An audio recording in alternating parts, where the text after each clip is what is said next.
Here's how to approach a girl in the office so you're not fired and banned from your entire industry and career. And now look, you might think I'm overhyping this. You might think that that's like not a real threat, but I've had students come in and take the stuff we teach for nightclubs, bars, approaching random girls on the street and use it with women in their office, and they get a call from HR. It's ringing and they start sweating going, Jao, what do I do? How do I get out of it? The best way to get out of it is not to get into it in the first place. Prevent that from happening. So let's go over some strategies and actual ways that you can get the pretty girl that's sitting across from you, giving you that eye contact without getting in trouble with your boss or your colleagues. Or hell, even if you're not fired, you don't want the reputation of being the office creep, right? You don't want to be that cringe guy. So let's work on that. Now, we have some options. The first one here is shoot your shot, where yes, you can do it. I don't recommend it out of the three, but it is an option that you have, obviously. Now look, I would only do the shoot your shot, which means go up to her, talk to her, try to get on a date right then and there, if there's obvious attraction in the first place, and not like she's being friendly. Because a lot of people in the office, they're gonna be more friendly than a random girl out and about. They're gonna show you more interest because they wanna get along with their colleagues. I'm talking she's flirting with you, she's making innuendos, dating innuendos, sexual innuendos. I'm talking that she's been implying that she would love if some guy would take her out somewhere, AKA you. That's when you can go and shoot your shot. It also works if your reputation is already solid in the office, meaning everyone knows you to be this fun, charismatic guy. You're talking with everybody. You're not signaling her out. The only thing you're going to be signaling her out when you shoot your shot is the going on a date, hanging out one-on-one. And you don't want to do it in a bravado's like, yo, you're gonna give me your number, we're going out Friday. You want to use a SIP method called seed, invite, prompt, meaning as you're talking to her, your approach could literally just be like, hey, I don't believe I met you yet. That's it. You know the office, you know everybody around. I don't believe I talked to you yet. I'm so sorry. My name's Jared, by the way. So what brings you in? How long you been working here? Where'd you work before? You can get some basic info, and now you can make jokes on it, you can make statements, opinions, all that good stuff. But ultimately, when you are approaching her and you're doing the shoot your shot strategy, you want to see really how receptive she is. And that's not something I think most guys are going to be able to do until they have a lot of approaches under their belt. They have success with women under their belt. If it's new to you, you may still get that, like you think it's great, but then she's complaining of that fact that you're hitting on her at work and it's inappropriate. It's hard to know where your calibration is watching this right now. With that said, if you got a great reputation in the office, she's really feeling you, you do the SIP method, you see the place you would like to go to, like, man, it's been so long since I checked out, I had a really good sushi meal. Oh my God, she goes, I love sushi. You seeded it, then you invite her. Really? Oh, I'd love to take you out sometime. I actually know a great place my friend's been recommending. I've been meaning to check it out. That's the test. Would love to take you out sometime. My friend knows this place, let's go. Not saying sushi needs to be your date, I'm just using it as an example, but you get the idea. If she's like, yeah, I would love to, that sounds great. Now prompt, all right, what's the best way to contact you? Here, shoot me, or yeah, let me get your number, show me your Instagram, let's do it. Sounds fun, right? However, if she gives you a non-committal answer, it's like, oh yeah, maybe. Oh, I guess that could be fun, right? Like, I guess, maybe, I would go, yeah, I'm sure we'll figure it out sometime. Don't push it. Don't ask for it. Read that situation. The only way I would take her number and set up a date is if she was excited, literally excited. Like, yeah, I would love to. Oh my God, that'd be so great. If I'm doing the shoot your shot strategy, which again, I don't recommend too much unless you see that clear interest. So here are some other strategies that I would recommend. We'll call this one the Jim and Pam. This means you're building a relationship with her over time. If you look at Jim and Pam, he didn't see the office cutie and was like, hey, you're the hottest girl in the office. Would you like to go get drinks? Like, it didn't work that way.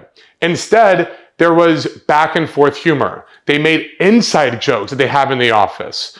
Now, you might be worried, like, well, what if I become her, like, office bestie, best friend? I mean, that's kind of exactly what happened with Jim and Pam. The office is where the comfort's created.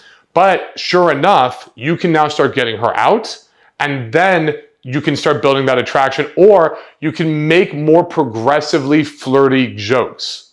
A little bit flirty, right? So for example, she's wearing some new green thing, whatever, be like, you knew my favorite color was green, so you wore that for me. I see you over there, Sarah, right? Something along those lines. It's not inappropriate, but it's starting to move the needle to where she's seeing like, oh, this is fun banter. You can even do fun role plays. For example, if you're doing the Jim and Pam strategy, you can let her know, be like, you're officially my office wife. You're not saying my wife, you're saying you're my office wife. You're so fun. I look so forward to coming to work just because of you. I'm making you my official office wife. It's platonic and not at the same time.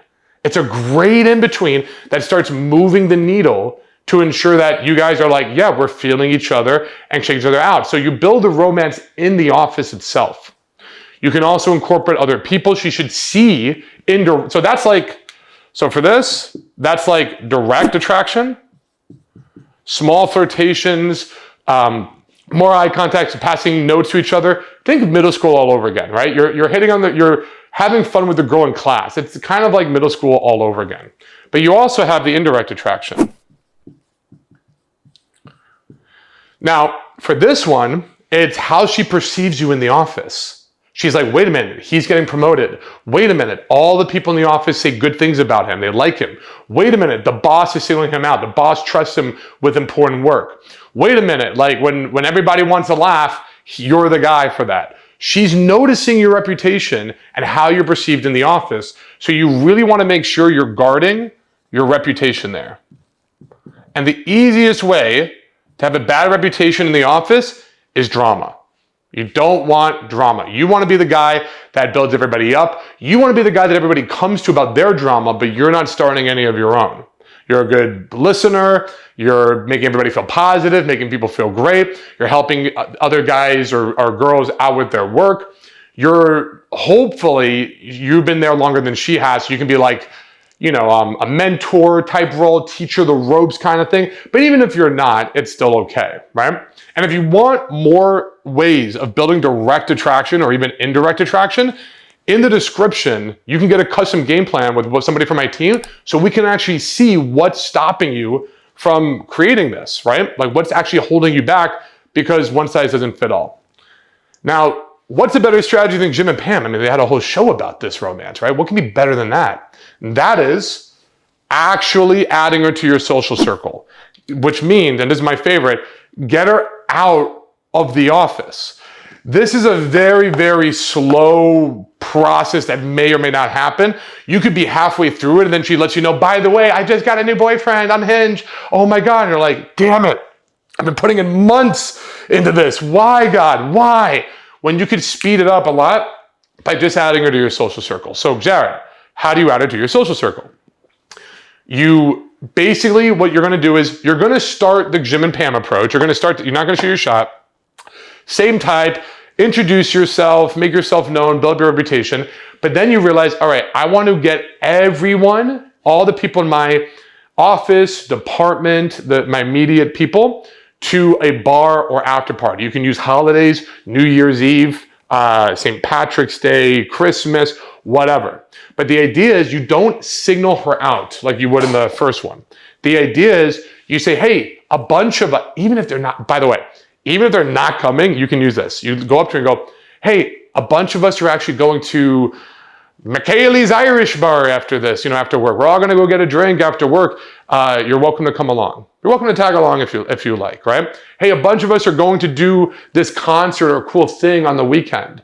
Would love to have you come. Feel free to bring any friends. You're going to make it super comfortable and safe. And if she's in, now you start spitting plates and you just tell this to everybody. Hey, well, you off. Get the janitor. I don't care. But you're going to, maybe not the boss, because who likes the boss, right? The boss he's the worst. But the idea is you should get as many people in the company to come to this thing, because now that you're outside of the office, it's not inappropriate. You're at a bar. This is off hours. You can be you. You can be doing shots. You can be cracking jokes. You can be doing a lot more to push a needle and build attraction simply because you're not in the office. It's not inappropriate. She has decided to meet up with you. And now that's when you can be dancing. Hell, if you actually watch The Office or Jim and Pam stuff, The biggest spikes when you see between them is when they're not in the office. If you actually watch the show, then they go to these office parties outside of the office, and that's when drinks are happening, dancing's happening, fun games, they get alone time. It's not a work environment anymore. So when you're asking, hey, Jared, how do I get this girl at work? You take the girl out of the work.